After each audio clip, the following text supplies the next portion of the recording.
No tak teď bych šel zničit teda to Ačko. Na to Ačko bych teď šel teda. No. Tak. No, výborně.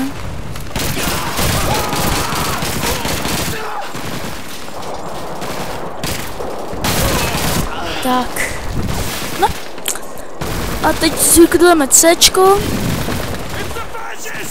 Tamhle už vidíme, jak se střílí, takže jo, eliminate machine gun position. Jo. Tak tady je to potrubí, kudy jsme šli. Vlastně. Granáty furt.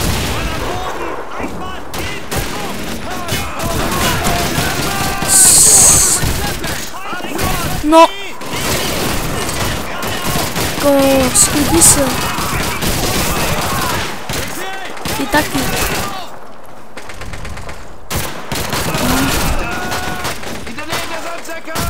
Ještě vás. No. A konec mise. Super. Takže tímto bych ukončil 4. část. Doufám, že se vám část líbila. Pokud ano, dejte like. A pokud možno i odběr. Já se s vámi loučím a uvidíme se u finálního dobytí Stalingradu. Takže čaute.